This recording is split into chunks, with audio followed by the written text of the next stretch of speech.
الله الرحمن الرحيم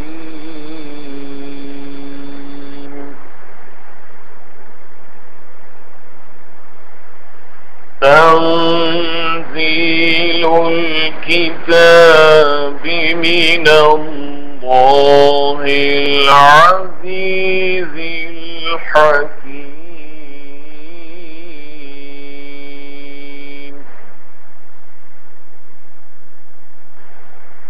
إنا أنزلنا إليك الكتاب بالحق فاعبد الله مخلصا له الدين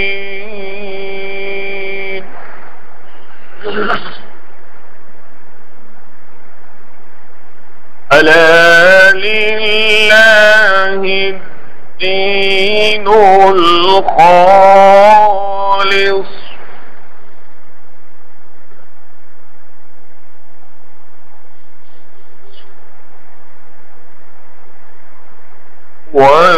والذين اتخذوا من دونه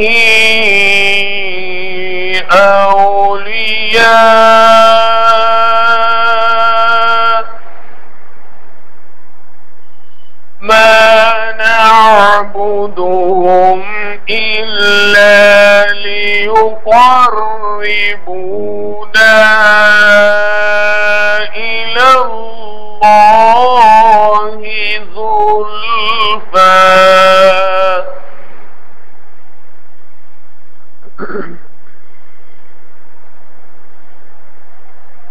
إن الله يحكم بينهم فيما هم فيه يختلفون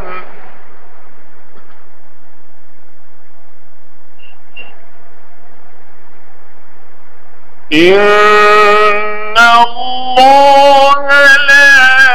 يهدي من هو كاذب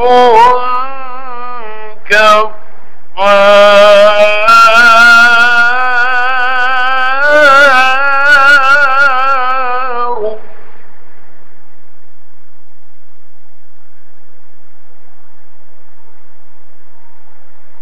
لو أراد الله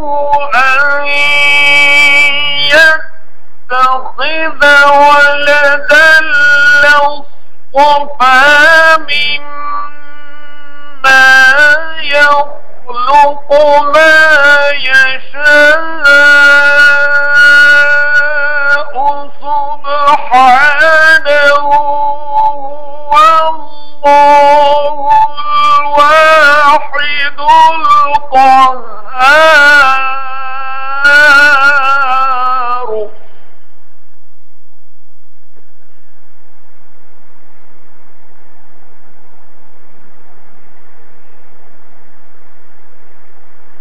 خلق السماوات والأرض بالحق يكور الليل على النهار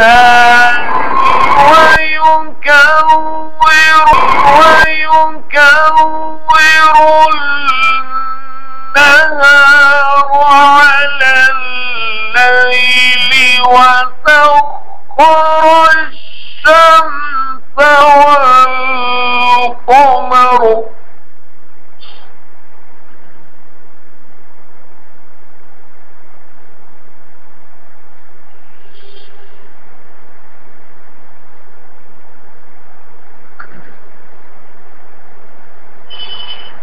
يكور الليل على النهار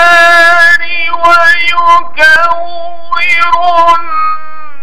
النهار على الليل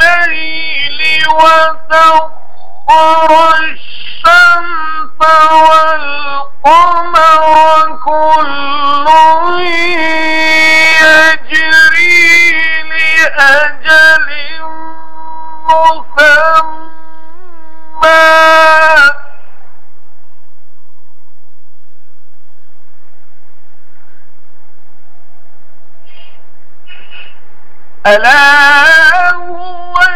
العزيز الغفار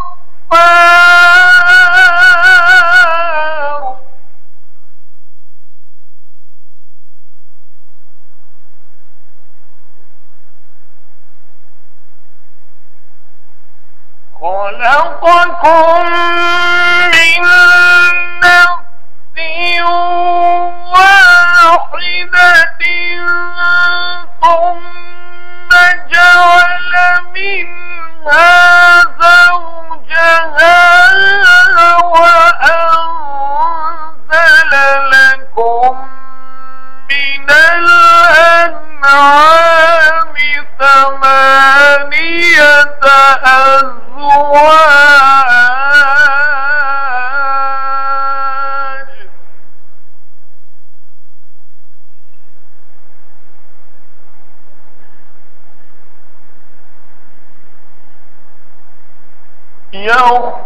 يخلقكم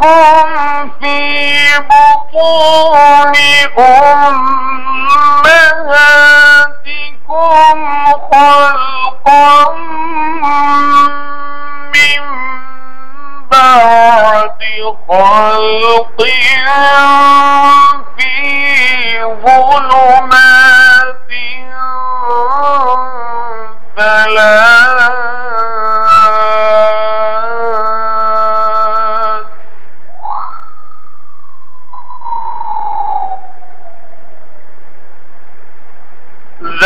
ذلكم الله ربكم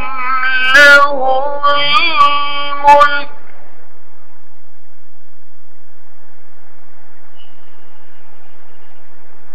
لا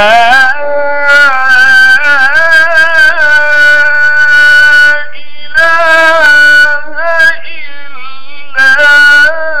هو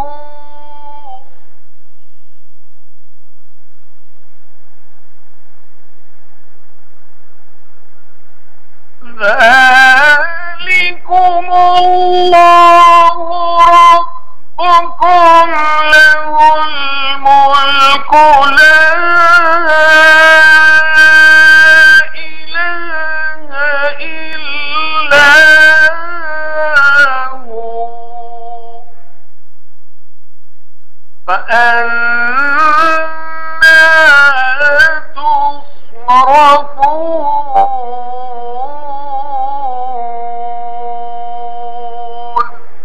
صدق الله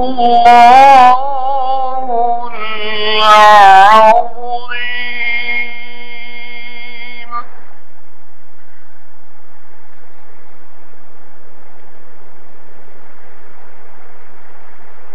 چوبیسویں پارے میں سورہ زمر کی 23ویں پارے میں سورہ زمر کی ابتدائی 6 آیتیں پڑھی گئی. سورہ زمر مکے میں نازل ہوئی. اس میں 75 آیتیں اور 8 رکوع ہیں.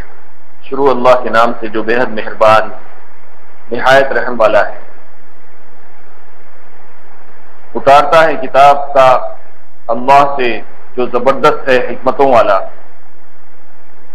اتارنا ہے کتاب کا اللہ سے جو زبردست ہے حکمتوں والا. ہم نے اتاری ہے تیری طرف کتاب ٹھیک ٹھیک تو بندگی کر اللہ کی خالص اس کے واسطے بندگی.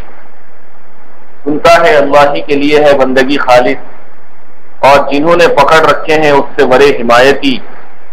کہ ہم تو پوچھتے ہیں ان کو اس واسطے کہ ہم کو پہنچا دیں اللہ کی طرف قریب کے درجے میں. بے شک اللہ فیصلہ کر دے گا ان میں جس چیز میں وہ جھگڑ رہے ہیں.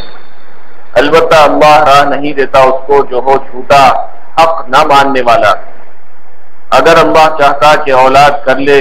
تو چن لیتا اپنی مخلوق میں سے جو کچھ چاہتا. وہ پاک ہے وہی ہے اللہ اکیلا دباؤ والا. بنائے آسمان اور زمین ٹھیک لپیٹتا ہے رات کو دن پر اور لپیٹتا ہے دن کو رات پر اور کام میں لگا دیا ہے سورج اور چاند کو. ایک چلتا ہے ایک ٹھہری ہوئی مدت پر. سنتا ہے وہی ہے زبردست گناہ بخشنے والا. بنایا تم کو ایک جی سے پھر بنایا اسی سے اس کا جوڑا اور اتارے تمہارے واسطے چوپاؤں سے 8 نر مادہ. بناتا ہے تم کو ماں کے پیٹ میں ایک طرح پر دوسری طرح کے پیچھے 3 اندھیروں کے بیچ وہ اللہ ہے، رب تمہارا اسی کا راج ہے، کسی کی بندگی نہیں اس کے سوا، پھر کہاں پھرے جاتے ہو۔ یہ نازل کی ہوئی کتاب ہے اللہ غالب حکمت والے کی طرف سے، کہ غالب ہونا اس کا مقتضا تھا کہ جو اس کی تکذیب کرے اس کو سزا دے دی جائے، مگر چونکہ حکیم بھی ہے اور مہلت بھی مصلحت تھی، اس لیے سزا میں مہلت دے رکھی ہے۔ ہم نے ٹھیک طور پر اس کتاب کو آپ کی طرف نازل کیا ہے، تو آپ قرآن کی تعلیم کے موافق خالص اعتقاد کر کے اللہ کی عبادت کرتے رہیے جیسا کہ اب تک کرتے رہے ہیں۔ اے لوگوں، یاد رکھو عبادت جو کہ شرک اور ریا سے خالص ہو اللہ ہی کے لیے، اور وہ اللہ ہی کے لیے سزاوار ہے، اور جن لوگوں نے عبادت سے خالصہ چھوڑ کر خدا کے سوا اور شرکا تجویز کر رکھے ہیں اور کہتے ہیں کہ ہم تو اس کی پرستش اس لیے کرتے ہیں کہ ہم کو خدا کا مقرب بنا دیں، یعنی ہمارے حوائی جو عبادت کو خدا کے حضور پیش کر دیں، جیسا دنیا میں وزراء اور دربار سلاطین میں اس کام کے ہوتے ہیں، تو ان کے اور ان کے مقابل اہل ایمان کے باہمی اختلافات کا قیامت کے روز اللہ تعالیٰ عملی فیصلہ کر دے گا کہ اہل توحید کو جنت میں اور اہل شرک کو دوزخ میں داخل کر دے گا، یعنی ان لوگوں کے نہ ماننے پر آپ غم نہ کریں، ان کا فیصلہ وہاں ہوگا، اور اس کا بھی تعجب نہ کریں کہ باوجود قیام میں دلائل کے یہ حق پر نہیں آتے، کیونکہ اللہ ایسے شخص کو راہ پر نہیں لاتا جو قولاً جھوٹا اور اعتقاداً کافر ہو، یعنی منہ سے اقوال کفریہ اور دل سے عقائد کفریہ پر مصر ہو، اور اس سے باز نہ آنے کا اور طلب حق کا قصد ہی نہ کرتا ہو، تو اس کے اس عناد سے اللہ تعالیٰ بھی اس کو توفیق ہدایت نہیں دیتا۔ اور چونکہ مشرکین میں بعض خدا کی طرف اولاد کی نسبت کرتے تھے، جیسے ملائکہ کو بنات اللہ کہتے تھے، آگے ان کا رد ہے کہ اگر بالفرض اللہ تعالیٰ کسی کو اولاد بناتا تو بوجہ اس کے کہ بدون ارادہ خداوندی کوئی فعل واقع نہیں ہوتا، اول اولاد بنانے کا ارادہ کرتا، اور اگر کسی کو اولاد بنانے کا ارادہ کرتا تو چونکہ ما سوا اللہ سب مخلوق ہیں، اس لیے ضرور اپنی مخلوق ہی میں سے جس کو چاہتا اس امر کے لیے منتخب فرماتا، اور لازم باطل ہے کیونکہ وہ عیوب سے پاک ہے اور غیر جنس ہونا عیب ہے، اس لیے کسی مخلوق کو اولاد بنانے کے لیے منتخب کرنا محال ہوا، اور محال کا ارادہ کرنا بھی محال ہے۔ اس طرح ثابت ہو گیا کہ وہ ایسا اللہ ہے جو واحد ہے کہ اس کو کوئی شریک نہیں، اور زبردست ہے، اس کا کوئی شریک بالقوت بھی نہیں، کیونکہ صلاحیت جب ہوتی ہے کہ کوئی ویسا ہی زبردست ہو اور وہ ہے ہی نہیں۔ آگے دلائل توحید ارشاد فرماتے ہیں کہ اس نے زمین اور آسمان کو حکمت سے پیدا کیا، وہ رات کی ظلمت کو دن کی روشنی کے محل یعنی ہوا میں لپیٹتا ہے، جس سے دن غائب اور رات موجود ہوتی ہے، اور دن کی روشنی کو رات کی ظلمت کے محل یعنی ہوا پر لپیٹتا ہے، جس سے رات غالب اور دن موجود ہوتا ہے، اور اس میں سورج اور چاند کو کام میں لگا رکھا ہے کہ ان میں ہر ایک وقت مقررہ تک چلتا رہے گا۔ یاد رکھو کہ ان دلائل کے بعد انکار توحید سے اندیشہ ہے عذاب کا، اور اللہ تعالیٰ اس پر قادر بھی ہے کیونکہ وہ زبردست ہے، لیکن اگر بعد انکار کے بھی کوئی تسلیم کر لے تو انکار گزشتہ پر عذاب نہ ہوگا، کیونکہ وہ بڑا بخشنے والا بھی ہے۔ اس سے توحید کی ترغیب اور شرک سے ترہیب ہو گئی، اور اوپر استدلال تھا دلائل آفاقیہ سے، آگے استدلال ہے دلائل انفسیہ سے، جس میں ضمنی طور پر کچھ آفاقی حالات بھی آ گئے ہیں، یعنی اس نے تم لوگوں کو تن واحد یعنی آدم علیہ السلام سے پیدا کیا کہ اول وہ تن واحد پیدا ہوا، پھر اسی سے اس کا جوڑا بنایا، مراد اس سے حوا ہیں، آگے پھر ان سے تمام آدمی پھیلا دیے، اور بعد حدود کے دوسرے نفع و بقا کے لیے 8 نر اور مادہ 4 پایوں کے پیدا کیے، جن کا ذکر پارہ ہشتم کے ربع میں رکوع وَهُوَ الَّذِي أَنشَأَ جَنَّاتٍ میں آیا ہے، اور ان کی تخصیص اس لیے کہ زیادہ کام میں آتے ہیں۔ یہی وجہ ہے وہ جزء آفاقیات میں سے مذکور ہو گیا۔ وہ تم کو ماؤں کے پیٹ میں ایک کیفیت کے بعد دوسری کیفیت پر، اور دوسری کیفیت کے بعد تیسری کیفیت پر، اور اس طرح مختلف کیفیات پر بناتا ہے کہ اول نطفہ ہوتا ہے، پھر علقہ، پھر مضغہ الی الآخرہ، اور یہ بنانا 3 تاریکیوں میں ہوتا ہے، ایک تاریکی شکم کی، دوسری رحم کی، تیسری اس جھلی کی جس میں بچہ لپٹا ہوا ہوتا ہے، یعنی مختلف کیفیات، متعدد اندھیریوں میں تخلیق کمال قدرت کی دلیل ہے، اور ظلمات ثلاثہ میں پیدا کرنا کمال علم کی دلیل ہے۔ ہے اللہ تمہارا رب جس کی صفات ابھی تم نے سنی، اسی کی سلطنت ہے، اس کے سوا کوئی لائق عبادت نہیں، تو ان دلائل کے بعد تم کہاں حق سے پھرے چلے جا رہے ہو، بلکہ واجب ہے کہ توحید کو قبول کرو اور شرک کو چھوڑ دو۔ سورہ زمر کی ابتدائی 6 آیتوں میں ابھی آپ نے جیسے کہ سماعت کیا ہے کہ یہ سورت بھی مکی ہے، اور ہر سورت کی ابتدا میں یہ بات ہم کو لکھی ہوئی ملتی ہے کہ یہ مکی ہے یا مدنی ہے، اور ہر کی ابتدا میں یہ بات یاد بھی دلائی جاتی ہے کہ قرآن مجید حضور نبی کریم صلی اللہ علیہ وسلم پر 23 سال کے عرصے میں نازل ہوا، اور آپ صلی اللہ علیہ وسلم کی 23 سالہ نبوت والی جو زندگی ہے وہ 2 حصوں میں تقسیم کی گئی ہے، ایک حصہ ہے مکی زندگی کا اور دوسرا حصہ ہے مدنی زندگی کا۔ آپ اور ہم جانتے ہیں کہ حضور صلی اللہ علیہ وسلم مکے میں پیدا ہوئے، اور 40 سال کی عمر میں آپ کو اللہ تعالیٰ نے نبوت سے سرفراز کیا، اور یہ نبوت سے سرفراز کیا جانا یہ آغاز تھا نزول قرآن کا۔ قرآن جب سے نازل ہونا شروع ہوا تو حضور صلی اللہ علیہ وسلم اسی وقت سے نبی قرار دیے گئے، نبی ڈکلیئر کیے گئے،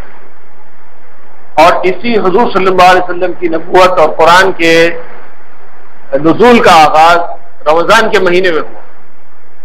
اور یہ بھی بات ثابت ہے کہ قرآن نازل ہوا شب قدر۔ یہ جو ہم رمضان میں روزے رکھتے ہیں، تراویح پڑھتے ہیں، شب قدر کو اللہ تعالیٰ نے اس مہینے میں رکھا ہے، اور شب قدر کی جو فضیلت ہے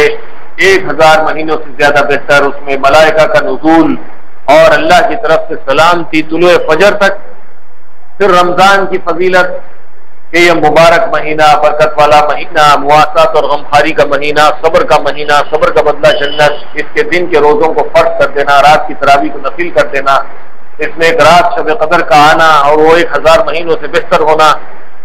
اور پھر اس میں روزہ افطار کرانے والے کی فضیلت کہ جو کوئی کسی کو روزہ افطار کرا دے تو اللہ تعالیٰ اس کے گناہوں کو بخش دیتے ہیں۔ افطار پھر پورا پیٹ بھر کے کھلانے پر موقوف نہیں، کھجور کا ایک ٹکڑا، لسی کا ایک گھونٹ پلاتے، اس کو بھی روزے کی فضیلت حاصل۔ پھر اگر کوئی پیٹ بھر کسی روزے دار کو کھانا کھلا دے تو حضور صلی اللہ علیہ وسلم نے فرمایا کہ میرے حوض سے اللہ تعالیٰ اس کو ایسے سیراب کرے گا کہ جنت میں جانے تک اس کو پیاس نہیں لگی۔ اور بھی جتنی فضائل رمضان کے، روزے کے، سحری کے، افطار کے، نماز کے، دعا کے، اذکار کے، قرآن کی تلاوت کے، اور مواسات کے، غمخواری کے، ایک دوسرے کے ساتھ ہمدردی کے، اور خیر خیرات کے، انفاق فی سبیل اللہ کے، جتنے فضائل اس مہینے میں آئے وہ سب قرآن کے نزول کی وجہ سے، اور قرآن نے خود اس پر گواہی دی کہ شہر رمضان الذی انزل فیہ القرآن، رمضان وہ مہینہ ہے جس میں قرآن نازل۔ تو مختصر یہ کہ قرآن کا نزول حضور صلی اللہ علیہ وسلم کی نبوت کا اعلان، اور حضور صلی اللہ علیہ وسلم کی نبوت کا اعلان ہی رمضان کا سارا جشن ہے، حضور کی بعثت ہی کا یہ جشن ہے کہ رمضان کے روزے فرض اور یہ ساری رمضان کی سرگرمی ہے۔ تو جب یہ قرآن نازل ہونا شروع ہوا تو اس کے بعد سے حضور صلی اللہ علیہ وسلم نبی اور رسول قرار دیے گئے۔ آپ کو اللہ تعالیٰ نے محمد ابن عبداللہ سے آگے بڑھا کر محمد الرسول اللہ بنا دیا۔ پھر اس کے بعد آپ مزید 13 سال مکے میں رہے، اور یہ 13 سال میں جتنا قرآن مجید نازل ہوتا رہا وہ پورے قرآن کی آیتیں اور صورتیں مکی آیتیں اور مکی صورتیں کہلائی۔ 13 سال کے بعد آپ صلی اللہ علیہ وسلم نے ہجرت فرمائی اور مدینہ طیبہ تشریف لے گئے۔ جب مدینہ جانے کے لیے حضور نکلے اور مدینہ پہنچنے کے بعد جب سے قرآن مجید نازل ہوتا رہا تو وہ مدنی آیتیں اور مدنی صورتیں رہی۔ اس طرح قرآن مجید کو 2 حصوں میں تقسیم کیا گیا، کچھ آیتیں اور کچھ صورتیں مکی ہیں، کچھ آیتیں اور صورتیں مدنی۔ مکی صورتوں کی خصوصیت یہ ہے کہ اس کے اندر توحید کو بہت زیادہ زور دے کر بیان کیا، اللہ کی وحدانیت، غور و فکر کی دعوت دی گئی، معبودان باطلہ کو دلیل کے ذریعے سے رد کیا گیا، ان کے ناکارہ ہونے، عبادت کے لائق نہ ہونے کو ہر طرح سے ثابت کیا گیا، اور لوگوں کے ذہن و دماغ کو، سوچ اور فکر کو جھنجھوڑا گیا۔ غور تو کرو، آنکھیں کھولو، دیکھو تو صحیح، یہ بت جن کی تم عبادت کر رہے ہو یہ تمہارے کچھ کام آنے والے نہیں ہیں، یہ نہ نفع پہنچا سکتے ہیں، نہ نقصان پہنچا سکتے ہیں، نہ سن سکتے ہیں، نہ دیکھ سکتے ہیں، نہ اچھے کے مالک ہیں نہ برے کے مالک، پھر کیوں ان کی عبادت کرتے ہو؟ اب دنیا کے اندر لوگوں کو غور و فکر کرنے کے لیے کہا گیا کہ غور کرو، آسمان کو دیکھو، زمین کو دیکھو، چاند کو دیکھو، سورج کو دیکھو، ستاروں کو دیکھو، بارش کو دیکھو، ہواؤں کو دیکھو، زمین کو دیکھو، پہاڑوں کو دیکھو، دریاؤں کو دیکھو، سمندروں کو دیکھو، اپنی تخلیق کے اوپر غور کرو، تم اپنی پیدائش کے اوپر غور کرو، اپنے ماں باپ کے اوپر غور کرو، اپنے آبا و اجداد کے اوپر غور کرو، جو لوگ مر گئے ہیں ان کی زندگیوں پہ غور کرو، جو اب دنیا میں پیدا ہو رہے ہیں، تمہاری اولادیں آ رہی ہیں، ان کے اوپر غور کرو، انسان کی اپنی تخلیق کے اوپر غور کرو۔ کیا ان سارے کاموں کے اندر کسی نے بھی اللہ کا کچھ ہاتھ بٹایا ہے؟ کوئی اللہ کا پارٹنر ہے جس نے زمین بناتے وقت اللہ تعالیٰ کی ہیلپ کی ہو، مدد کی ہو؟ آسمان کے بننے کے وقت کسی نے اللہ کی مدد کی ہے؟ چاند اور ستاروں کا نظام قائم کرتے وقت کسی نے اللہ کی مدد کی ہے؟ اچھا، یہ سب چیزوں کو جانے دو، قرآن مجید میں ایک جگہ اللہ تعالیٰ نے لوگوں کو دعوت فکر دیتے ہوئے فرمایا ہے کہ تم جن کو بت مانتے ہو، خدا مانتے ہو، الہ مانتے ہو، جن کے سامنے ہاتھ جوڑتے ہو، سر ٹیکتے ہو، منتیں مرادیں مانگتے ہو، ان پوروں سے یہ تو سوال کرو کہ انہوں نے سب نے مل کر بھی پوری کائنات میں، زمین اور آسمانوں میں کیا کوئی چیز بنائی ہے؟ ایک چھوٹی سی چیز بنائی ہے؟ کیا انہوں نے سب نے مل کر ایک مکھی بھی بنائی ہے؟ کیا ایک مچھر بھی بنایا ہے؟ کیا ایک مچھر کا پر بھی بنایا ہے؟ کیا کوئی کھجور کی گٹلی بنائی ہے؟ یہ تو سب کے سب کھجور کی گٹلی پر ہونے والے چھلکے کے بھی مالک۔ اتنے بے بس ہیں تمہارے معبودان باطل، پھر ان کی کیوں عبادت کریں؟ تو یہ انداز ہم کو ملے گا مکی صورتوں میں۔ پھر ان کے جو مختلف عقائد تھے، کوئی چاند کو خدا سمجھتا تھا، اس کی تردید کی گئی، کوئی سورج کو خدا سمجھتا تھا، اس کی تردید کی گئی، کوئی ستاروں کو اپنا خدا سمجھتا تھا، اپنی قسمتوں کو ستاروں سے ملا دیتا تھا، کہتا تھا کہ فلاں ستارے سے میرا تعلق ہے، وہ جب طلوع ہوتا ہے، چمکتا ہے تو میری زندگی اور میری قسمت بھی چمکنے لگتی ہے، اور وہ ستارہ غروب ہو جاتا ہے، دوسرے ستاروں کے پیچھے چلا جاتا ہے، غائب ہو جاتا ہے، تو پھر میری زندگی، میری قسمت بھی بگڑ جاتی ہے۔ اور کہا جاتا ہے کہ کسی کی قسمت بگڑ گئی ہے، بیمار ہو گیا ہے، نقصان ہو گیا ہے، حالات ناسازگار ہو گئے ہیں، پریشان حال ہو گیا ہے، تو کہتے ہیں کہ اس کا ستارہ گردش میں ہے۔ اور کوئی ترقی کر رہا ہے، پیسہ کما رہا ہے، بلڈنگاں بنا رہا ہے، جائیداد کما رہا ہے، اولاد ہو رہی ہے، ترقی پہ ترقی کر رہا ہے، تو کہتے ہیں اس کا ستارہ عروج پہ۔ پھر اسی طرح سے ایک قوم مکے میں ایسی تھی جو خداؤں میں بھی نر و مادہ کا تصور رکھتی تھی، کوئی دیوی کوئی دیوتا، اور نر مادہ بھی تھے خداؤں میں۔ ان نر و مادہ کے اندر یہ بھی تصور تھا کہ یہ جو مادہ قسم کی مورتیاں ہم بنا کے بٹھائے ہیں یہ اللہ تعالیٰ کی بیٹیاں ہیں، یا پھر یہ کہ فرشتوں کا تصور بھی تھا ان کے پاس، اور وہ یہ سمجھتے تھے کہ ہم لوگ تو اللہ کی مخلوق ہیں اور یہ جو فرشتے ہیں یہ اللہ تعالیٰ کی بیٹیاں ہیں۔ عیسائی لوگوں نے یہ سمجھا تھا کہ عیسیٰ علیہ السلام خدا کے بیٹے ہیں، یہودیوں میں ایک تصور تھا کہ عزیر علیہ السلام خدا کے بیٹے ہیں۔ تو خدا کے لیے لوگوں نے اولاد تجویز کی تھی، خدا کے لیے لوگوں نے بیوی بچے تجویز کیے تھے، پورا ایک فیملی کا سسٹم بنا کے تصور کر کے عبادت کرتے تھے خدا کی۔ اور اگر ان سے کہا جاتا کہ یہ سب خدا نہیں ہو سکتے تو ان کو یہ کہتے تھے کہ ہم بھی ان سب کو خدا نہیں مانتے، مگر یہ لوگ خدا سے قریب ہیں، یہ خدا کا بیٹا ہے، اس کو خوش کریں گے تو انہیں جا کے اپنے باپ کو خوش کریں گے۔ کوئی کام کسی منسٹر سے، کسی لیڈر سے نہیں نکل رہا تو لوگ اس کے فیملی ممبر سے کام نکالنے کی کوشش کریں، منسٹر صاحب کے بیٹے سے ملیں گے اور وہ بول کے کام کرا دیں، منسٹر صاحب کی بیوی سے مل کے کام کرا دیں گے، آفیسر کی بیگم صاحب سے مل کے کام کرا لیں گے، ارے فلاں جگہ ان کی بیٹی ہے اس کو بول کے کام کرا لیں گے، انہیں بولی تو ابا کو کام سن لیتے. جیسا دنیا کے معاملات میں ہمارا ایسا تصور ہوتا ہے، بلکہ ایک سسٹم چلتا ہے.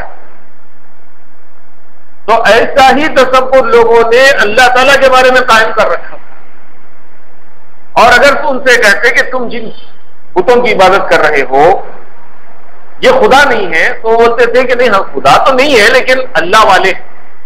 اللہ کے قریب ہیں، اللہ تعالیٰ ان کی سنتا ہے، ہم ان کو خوش کریں گے تو انہوں جا کے اللہ کو بولیں گے تو اللہ بھی ہم سے خوش ہوگا، ہمارا کام بن جائے، ہم کو اپنا کام بنانا ہے. ایسا تصور کا جو سسٹم تھا سورہ زمر کی ان آیات میں ایسے سارے سسٹموں کو اللہ تعالیٰ نے غلط قرار دیا. اور اللہ کے بارے میں یہ مت سمجھو کہ وہ کسی کی سفارش سے ہی سنتا ہے، اس کے پاس ایک پراپر چینل ہے. کسی آفیسر کا نہیں، کسی منسٹر کے ہیں آپ کو جانا ہے تو پہلے اس کی پیشی میں حاضر ہونا پڑے گا، اس کے چپراسی سے ملو، پھر انہیں اس کے پی اے سے ملیں گا، پی اے اپنا ٹائم ٹیبل دیکھیں گا، ڈائری دیکھیں گا، پھر اس کے بعد اپوائنٹمنٹ لینا پڑے گا، پھر انہیں جا کے صاحب کو بولیں گا صاحب یہ چٹھی پہ لکھ کے دو بروئیں، پھر چٹھی پہ لکھ کے دیے بعد جا کے صاحب سے ملیں گے. اور صاحب بہت بزی ہے تو بولیں گے میں نہیں ملنے والا ہوں، کیا ہے کیا بولنا ہے بولو پوچھ لو، صاحب یہ فلاں فلاں صاحب آئے ہیں کام ہے، کر دیے تو کہتے تھے نہیں ابھی نہیں ہو سکتا چلے جاؤ، بولو چلے جاؤ، صاحب کو ملنے کا موقع نہیں ملتا. ایسا ہی تصور لوگوں نے اللہ کے بارے میں قائم کر. اور جب تک کہ دنیا میں بادشاہتیں تھیں تو ان میں بھی ایسا ہی تھا کہ منسٹروں کا ایک سسٹم ہوتا تھا درمیان میں، درباریوں کا، وہ درباری کام کرتے تھے، صاحب سے کسی کو ملنے کی اجازت تھی، بادشاہ تو کسی سے ملتا ہی نہیں تھا. اب جو اس کے وزیر اعظم ہے، دوسرے وزراء ہے، درباری لوگ ہیں، وہی ساری حکومت چلاتے تھے. صاحب خالی آنا، تخت پہ بیٹھنا، کچھ ان کے رقص و سرور کی محفلیں، ان کا کچھ انٹرٹینمنٹ کا پروگرام ہوتا، دربار سجتا، دربار لگتا، اس کے بعد صاحب چلے جاتے اپنے چیمبر کے اندر سونے کے لیے. تو دنیا میں لوگوں نے حکومت کرنے کے جو انداز دیکھے، منسٹریوں کے جو انداز دیکھے، آفیسری کے جو انداز دیکھے، تو اللہ کے بارے میں بھی ایسا تصور قائم کر دیا. اور اسی تصور کی بنیاد پر کسی کو دیوی، کسی کو دیوتا، کسی کو اللہ کا مقرب بندہ، کسی کو سفارشی، کسی کو شفاعت کرنے والا، کسی کے تھرو دعائیں کرانے کا ایسا سسٹم ایجاد کیا جس کے نتیجے میں لوگ خدا کو چھوڑ بیٹھے اور یہ درمیان کے لوگوں کو پکڑ اور ایک تصور یہ دینے لگے کہ ہم کو جو مانگنا ہے ان سے مانگ لیں گے، اللہ میاں سے کیا مانگنے کا، اللہ میاں خود سب ان کو دے دیے، پورے پاورز ان کو دے دیے گئے، ڈیلیگیشن آف پاور کے آرڈر دے دیے گئے ہیں، اب سب ان کے پاس ہیں، ہم کو کسی اللہ کے پاس جانے کی ضرورت ہی نہیں. ایسے مختلف تصورات تھے. تو قرآن مجید کی مکی صورتوں میں ایسے سارے تصورات کو اللہ تعالیٰ نے ختم کیا اور 13 سال تک کے اہل مکہ کے ذہن کو بنایا گیا کہ بت پرستی چھوڑو، ڈائریکٹ اللہ کی عبادت کرو اور صاف طور پر کہہ دو کہ لا الہ الا اللہ، کوئی معبود نہیں ہے سوائے اللہ. جب وہ معبود ہے تو عبادت اسی کی جائے گی، رکوع اسی کو کیا جائے گا، سجدہ اسی کو کیا جائے گا، دعا کے لیے ہاتھ اسی کے سامنے اٹھائے جائیں گے، نظر اسی سے مانی جائے گی، نیاز اسی کی مانی جائے گی، منتیں اسی سے مانی جائیں گی، مرادیں اسی سے مانی جائیں گی. یہ ہے عبادت اور معبود کا تصور. جب کسی کو معبود بنا لیا گیا ہے اور وہ اکیلا ہے، ایسا ہے، واحد ہے، کوئی اس کا شریک نہیں ہے، تو عبادت کے کسی بھی طریقے میں کوئی اس کا شریک نہیں ہو سکتا. اب ان آیات کے اندر اللہ تعالیٰ نے جو انداز اپنایا ہے غور کی، تنزیل الکتاب من اللہ العزیز الحکیم.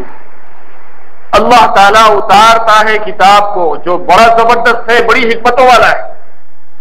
کتاب کا ذکر کیوں؟ کیونکہ کتاب پر بھی لوگوں کو اعتراض تھا. حضور نبی کریم صلی اللہ علیہ وسلم نے جب اعلان کیا کہ مجھے اللہ نے رسول بنا دیا ہے، تم لوگ سب ایک اللہ کی عبادت کا اقرار کرو، اور پھر مختلف موقعوں پر قرآن کی آیتیں لوگوں کے سامنے پیش کرتے چلے جاتے تھے، تو لوگ یہ کہتے تھے کہ یہ اللہ کے پاس سے کہاں سے کتاب آ رہی ہے، یہ اللہ کا کلام کہاں ہے، یہ خود جو ہے اپنی طرف سے بنا کے پیش کر رہے ہیں. بھائی اپنی طرف سے بنا کے کہاں پیش کریں گے؟ حضور صلی اللہ علیہ وسلم کو تو لکھنا پڑھنے نہیں آتا، آپ کسی استاد کے شاگرد بھی نہیں ہیں،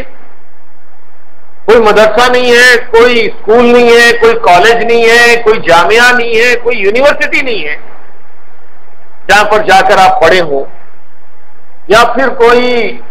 مذہبی آدمی بھی اس زمانے میں ایسا نہیں ہے. مکہ ایسا علاقہ تھا جہاں پر کفر تھا، شرک تھا، وہاں یہودیت اور نصرانیت بھی نہیں تھی، بنی اسرائیل بھی نہیں تھے، اہل کتاب والے لوگ بھی نہیں تھے، مدینے میں تھے، مکے میں کوئی نہیں تھا. اور حضور صلی اللہ علیہ وسلم کو ہجرت سے پہلے کبھی مدینہ جانے کی نوبت بھی نہیں، ہجرت کے بعد ہی آپ مدینہ گئے. تو کسی عیسائی راہب سے، کسی عیسائی عالم سے، کسی یہودی عالم سے کچھ سیکھنے کا موقع بھی نہیں ملا. تو مذہبی تعلیم بھی نہیں ہوئی، دنیاوی تعلیم بھی نہیں ہوئی. اسی لیے آپ صلی اللہ علیہ وسلم کا لقب تھا امی، الٹریٹ. انگلش میں اگر اس کا ترجمہ کیا جائے، جس کو لکھنا پڑھنا بھی نہیں آتا. کوئی لکھی ہوئی تحریر آپ کے سامنے پیش کی جاتی تو آپ نہیں پڑھ سکتے. کوئی چیز آپ کے ہاتھ میں قلم دے کر کہا جاتا کہ آپ یہ لکھیے، آپ نہیں لکھ سکتے. جب آپ لکھنا پڑھنا نہیں جانتے تو پھر کتاب لکھ کے کہاں سے لائیں؟ جب یہ کتاب نازل ہو رہی ہے اور اتنی فصیح ہے، بلیغ ہے، ادب اور شاعری اور کہانت اور جادوگری اور جس قسم کے بھی کلام ہو سکتے تھے ان سب سے بالکل جدا، اور پھر اس کا معیار اتنا اعلیٰ اور عرفا کہ وہ خود چیلنج کر رہا ہے کہ تم کو کوئی شک ہے اس کتاب کے خدا کی طرف سے نازل ہو رہے تھے؟ تو تمہارے پاس ادیب ہیں، خطیب ہیں، شاعر ہیں، بڑے بڑے ادب کے جاننے ماننے والے ہیں، بہت لکھنے پڑھنے والے لوگ بھی ہیں بعض. تو تم بھی ایک کلام اس جیسا بنا لاؤ، چند جملے بنا کے لاؤ، چند آیتیں بنا کے لاؤ، 10 آیتیں بنا کے لاؤ، ایک سورت بنا کے لاؤ، اور سب مل کے تھوڑا سا کلام بنا کے پیش کرو. اگر تم اپنے دعوے میں سچے ہو. پھر قرآن نے فرما دیا کہ فَإِن لَّمْ تَفْعَلُوا وَلَن تَفْعَلُوا، اگر تم یہ کام نہیں کر سکتے اور ہرگز نہیں کر سکتے، وَقُودُهَا النَّاسُ وَالْحِجَارَةُ، ڈرو ساتھ سے جس کا ایندھن انسان اور پتھر ہو. اس طرح سے قرآن مجید کا چیلنج اور مکے والوں کی بار بار اعتراضات کی روش کہ یہ کلام اللہ کا ہے کہ نہیں، کہ ہم کیسے ماننا، اس میں شک و شبہ. اسی لیے قرآن میں جگہ جگہ اس بات کا اعلان کیا گیا کہ یہ جو کتاب ہے، یہ جو آیتیں ہیں ہم نہ کریں. اللہ تعالیٰ فرما رہے ہیں کہ ہم نازل کریں. تنزیل الکتاب من اللہ العزیز الحکیم، اتار رہا ہے اللہ تعالیٰ کتاب کو جو بڑا زبردست ہے، حکمت والا ہے. انا انزلنا الیک الکتاب کتاب الحق، بے شک ہم نے آپ کی طرف یہ کتاب نازل کی ہے حق کے ساتھ، سچائی کے ساتھ، کوئی شک اور شبہ کے بغیر. فاعبد اللہ مخلصا لہ الدین، تو پھر اب لوگوں کو چاہیے کہ اللہ کی عبادت کرے خالص ہو کر، اور یہی راستہ ہے، اسی دین کو اپنائیں. اس کے لیے اس کی بارگاہ میں قبول ہونے والا یہی ایک مذہب ہے کہ اسی کی عبادت کی جائے، اس کے سوا کسی اور کی عبادت نہ کی جائے. الا للہ الدین الخالص، مذہب، دین، اعتقاد، عقیدہ، ایمان صرف اللہ خالص ہونا چاہیے. اس میں کسی قسم کا شرک، کسی قسم کی ملاوٹ، کسی قسم کی لوگوں کو خوش کرنے کے لیے، لوگوں کو بیوقوف بنانے کے لیے، لوگوں کے سامنے اپنی دھاگ اور ہوا جمانے کے لیے کوئی کام نہیں ہونا چاہیے. الا للہ الدین الخالص والذین اتخذوا من دونہ اولیاء. اب یہاں سے ان لوگوں کا حال بیان کیا جا رہا ہے جو اللہ کو چھوڑ کر دوسروں کی عبادت کرتے، دوسرے سے اپنی امیدیں وابستہ کر لیتے تھے. تو ان کے بارے میں کہا جا رہا ہے والذین اتخذوا من دونہ اولیاء، جو اللہ کو چھوڑ کر دوسروں کو اپنا ولی، اپنا کارساز، اپنا حمایتی، اپنا سرپرست بنا رہے ہیں. ما نعبدهم الا ليقربونا الى الله زلفى، وہ کہتے تھے کہ نہیں، ہم ان کو معبود نہیں بنا رہے، ہم ان کی عبادت نہیں کر رہے، بلکہ ہم ان کو اس لیے خوش کر رہے ہیں کہ یہ لوگ ہم سے خوش ہو کر ہم کو اللہ تک پہنچائیں، اس لیے ہم ان لوگوں کو خوش کر رہے ہیں. ما نعبدهم، ہم ان کی عبادت نہیں کر رہے، الا ليقربونا الى الله زلفى، صرف ہماری کوشش یہ ہے کہ ان کے ذریعے سے ہم اللہ تک پہنچ جائیں. ان اللہ یحکم بینہم فیما هم فیہ یختلفون، اللہ تعالیٰ فرماتے ہیں کہ بے شک ان قریب اللہ تعالیٰ ان کے قول کے بارے میں فیصلہ کر دے گا جس میں یہ لوگ اختلاف کر رہے ہیں. ان اللہ لا یہدی من هو کاذب کفار، لیکن یہ بات یاد رکھ لینا چاہیے کہ جو شخص چھوٹا ہے، بڑا کافر ہے، بڑا انکار کرنے والا ہے، اللہ ایسے کافر کو کبھی ہدایت نہیں دیتا. لو اراد اللہ ان يتخذ ولدا لاصطفى مما يخلق ما يشاء سبحانہ. اب یہ لوگ فرشتوں کو اللہ کی بیٹیاں قرار دے رہے ہیں، ان کے بت بنا کر کعبے کے اندر بٹھا کے رکھے ہیں. اگر اللہ تعالیٰ کو کسی کو بیٹیاں، کسی کو بیٹے، کسی کو دامادہ، کسی کو بیوی، کسی کو کوئی اور رشتہ دار بنانا ہوتا تو اللہ تعالیٰ تو اپنی مخلوقات کے اوپر پوری قدرت رکھتا ہے. کیسی خوبصورت بیٹیاں بنا لیتا، کیسے طاقتور بیٹے بنا لیتا، اور وہ تو جیسا چاہے کر سکتا تھا. لیکن اللہ تعالیٰ ان تمام قسم کے عیوب سے پاک ہے. سبحان، بیٹا ہونا، اولاد ہونا، اولاد پہ ڈیپینڈ ہو جانا. آج اپن جوان ہیں، ہاتھوں پیروں میں قوت ہے، کل بوڑھے ہو جائیں گے تو پھر بیٹوں کے سہارے، اولاد کے سہارے، بیٹیوں کے سہارے زندگی گزارنا پڑے. یہ ایک قسم کا عیب ہے. اور پھر اولاد ہوتی ہے جنس کی تسکین کے نتیجے میں، اور یہ خواہشات کا ہونا خود ایک عیب ہے. اللہ کو بھوک پیاس نہیں ہے، کھاتا پیتا نہیں ہے، ایسی اس کو جنسی خواہش بھی نہیں ہے،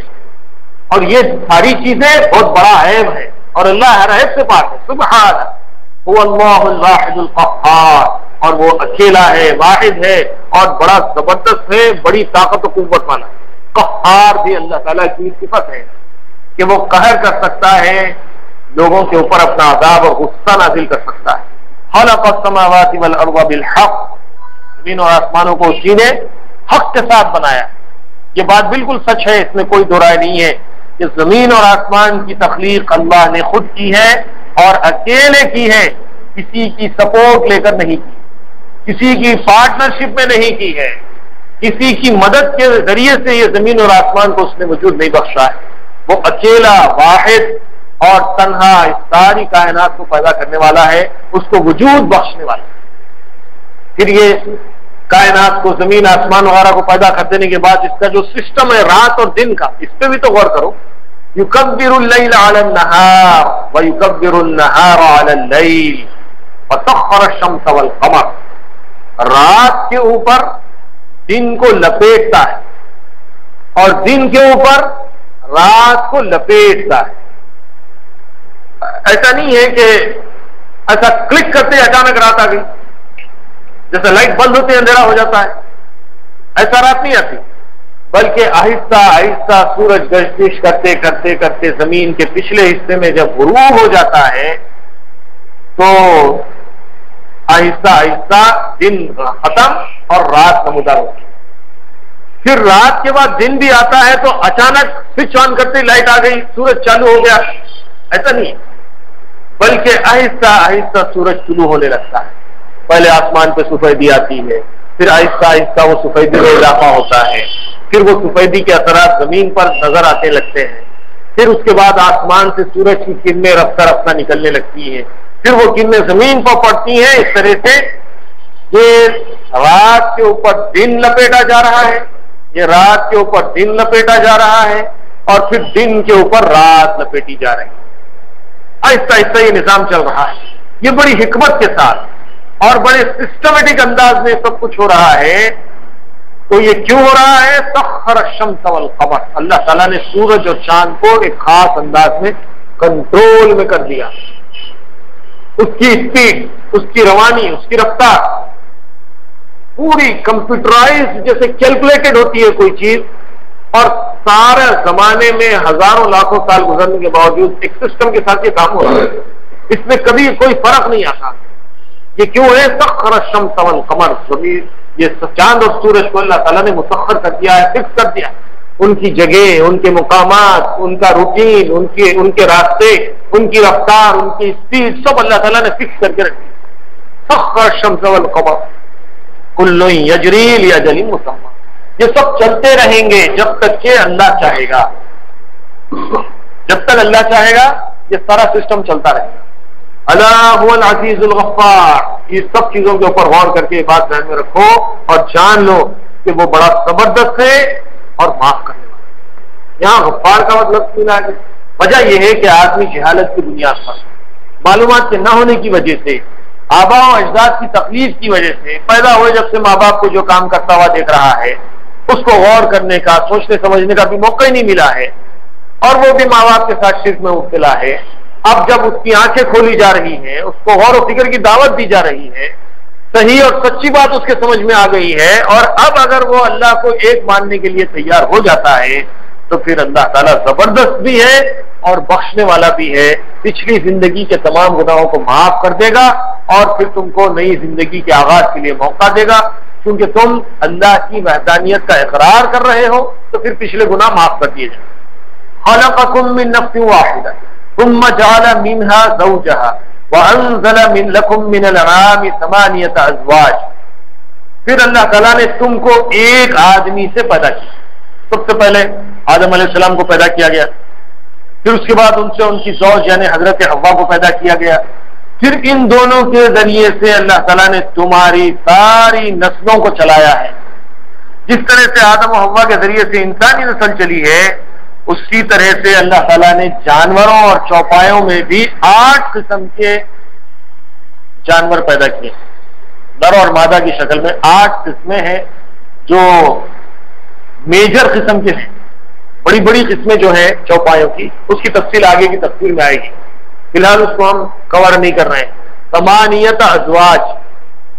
وانزل لکم من الانعام ثمانیۃ ازواج، یہ پورا ٹکڑا ایک مستقل تفسیر چاہتا ہے، اس لیے اس کی تفصیل آگے آئے گی۔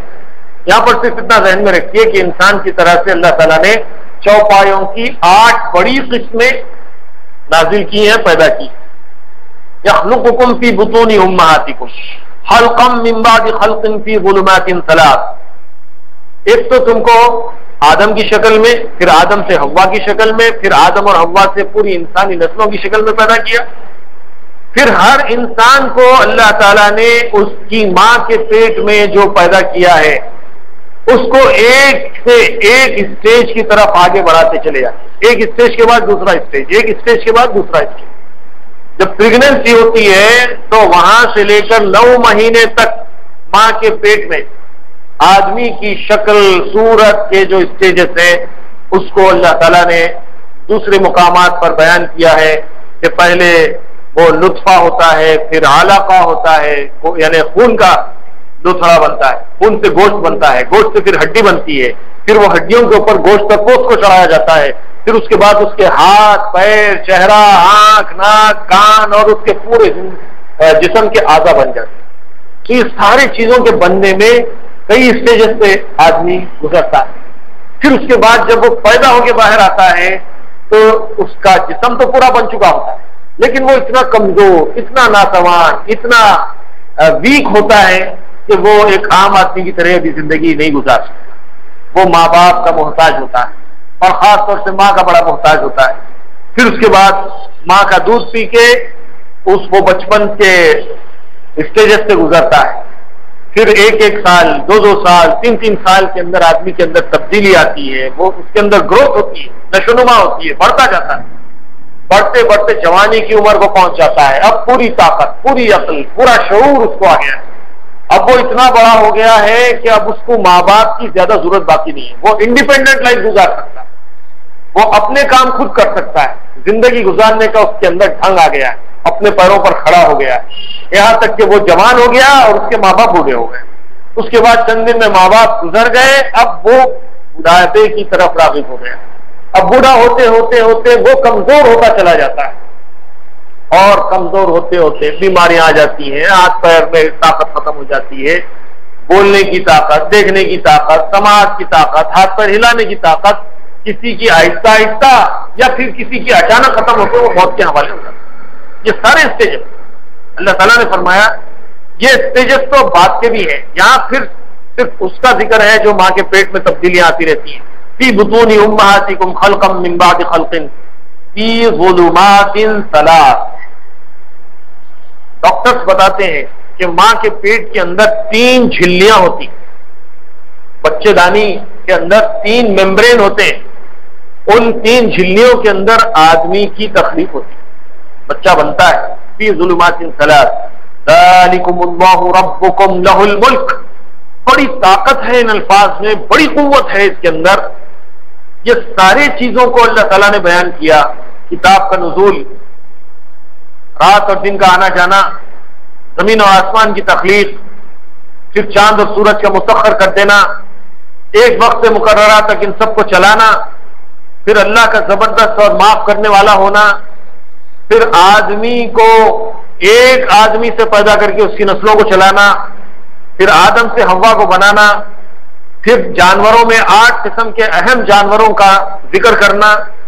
پھر ماں کے پیٹ میں انسان کی تخلیق کے اسٹیجز کو بیان کرنا، یہ سب کچھ کرنے کے بعد اللہ تعالیٰ نے فرمایا ذالکم اللہ ربکم لہ الملک، یہ ہے تمہارا رب جو ساری چیزوں کا بادشاہ ہے۔ بادشاہت، طاقت، قوت، کنٹرول، پاور، اقتدار اللہ کا ہے۔ لہ الملک لا الہ الا ہو، کوئی اس کے سوا معبود نہیں۔ فانا تصرفون، پھر کہاں پلٹے چلے جا رہے ہو؟ کیوں غیروں کے پیچھے بھاگ رہے ہو؟ کیوں درے در کی ٹھوکریں کھا رہے ہو؟ کیوں دوسرے دروں پہ جا کے اپنا سر جھکا رہے ہو اور اپنی ایڑیوں کو گھس رہے ہو؟ اور کیوں جگہ جگہ ہاتھ پھیلا رہے ہو؟ فانا تصرفون، کیوں دوسری طرف جا رہے ہو؟ ہر چیز مسبب سبب سے مانگو، منت سے، خوشامد سے، ادب سے مانگو۔ کیوں غیر کے آگے ہاتھ پھیلاتے ہو؟ بندے ہو اگر رب کے تو رب سے مانگو، اللہ کے بندے تو اللہ کا ہے، اسی سے مانگو۔ اور پھر مانگنے کے سلسلے میں یہ نہیں سوچنا چاہیے کہ ہم نہ گناہ گار ہیں، بہت گناہ گار ہیں، ہم لوگ نماز نہیں پڑھتے، سچ نہیں بولتے، جھوٹ بولتے، گالی گلوچ کرتے، اپنے خواہشات کی پیروی کرتے، اتنے گناہ کہ ہم اس کا شمار نہیں کر سکتے، پھر ہماری اللہ کیوں سنے گا؟ ہماری دعا کیسے قبول ہو سکتی ہے؟ یہ بھی ایک تصور ہے۔ اس تصور کے نتیجے میں آدمی چاہتا ہے کہ بھئی چلو کوئی اللہ والے سے دعا کرائیں، ٹھیک ہے، اللہ والے سے دعا کرائی جا سکتی ہے،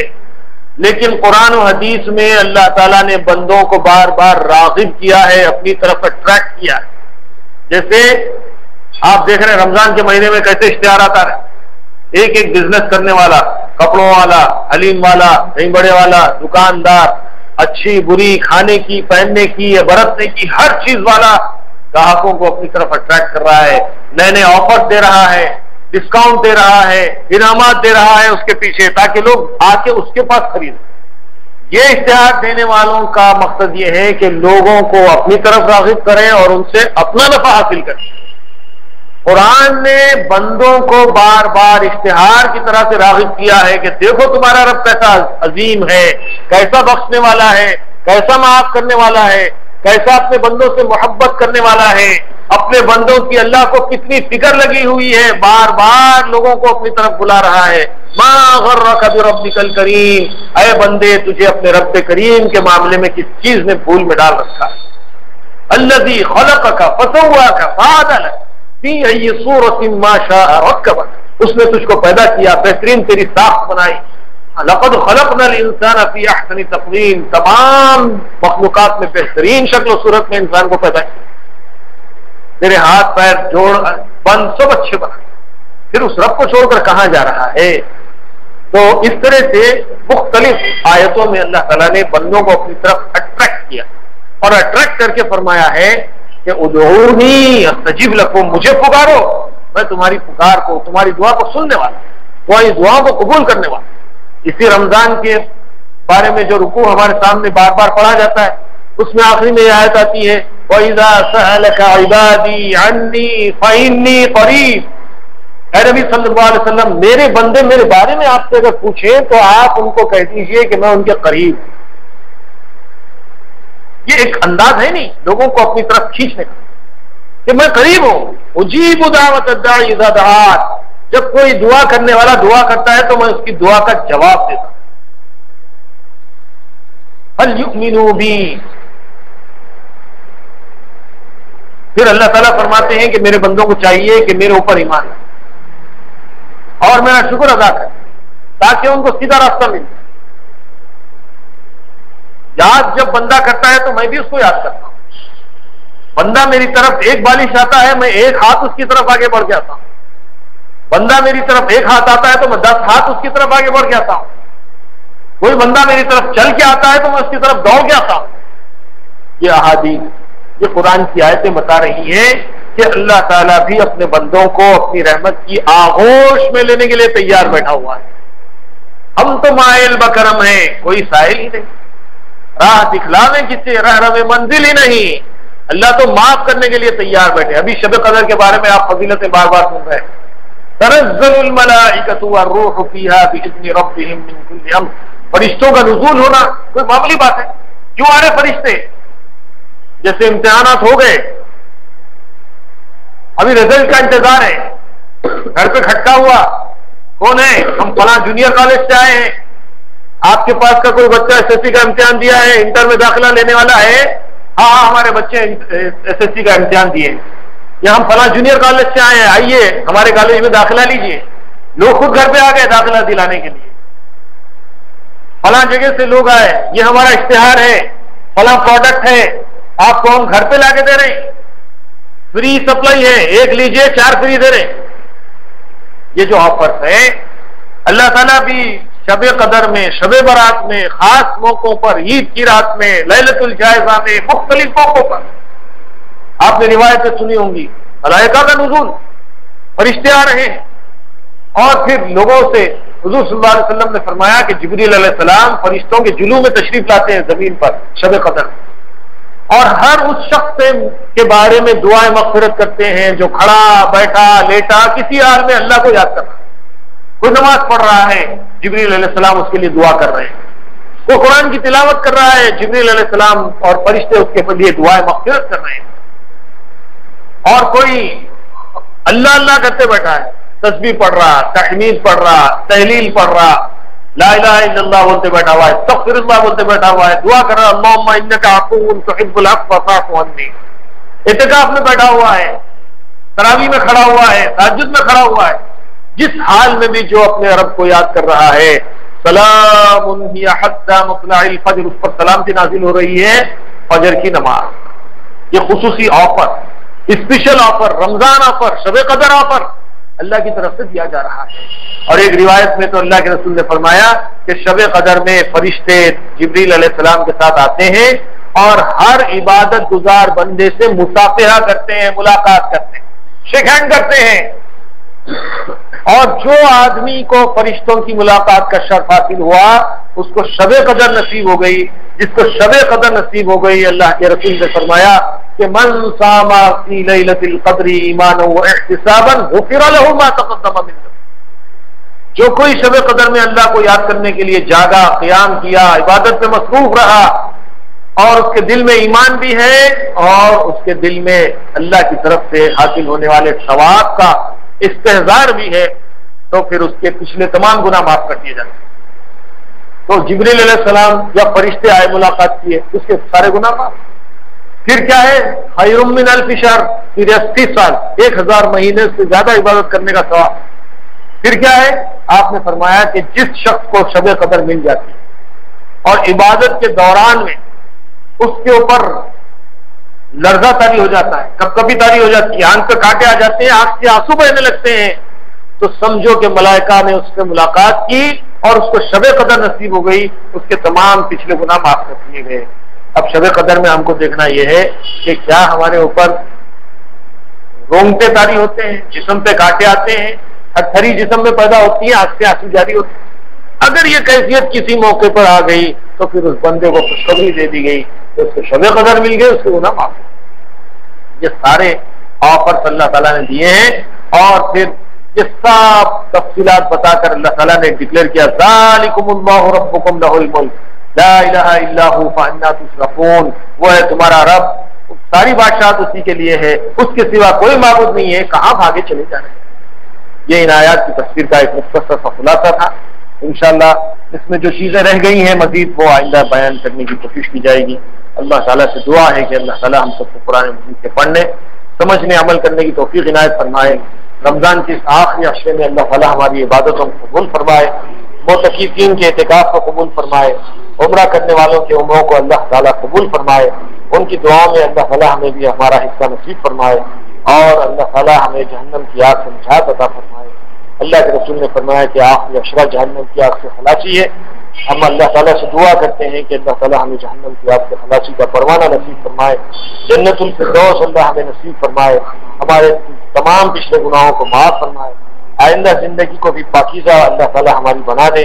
اور جس طرح سے ہم رمضان میں روزوں کے، نمازوں کے اور پاک زندگی کے پابند ہو گئے ہیں، ہم اللہ سے دعا کرتے ہیں کہ اللہ تعالیٰ ایسی ہی زندگی کا ہمیں سال بھر پابند بنا دے، اور ہمیشہ رمضان ہی کی طرح ہمیں زندگی گزارنے کی توفیق عنایت فرمائے۔ ربنا تقبل منا انك انت السميع العليم وتب علينا إنك أنت التواب الرحيم. صلى الله تعالى على خير خلقه محمد وعلى آله وأصحابه أجمعين. الحمد لله رب العالمين.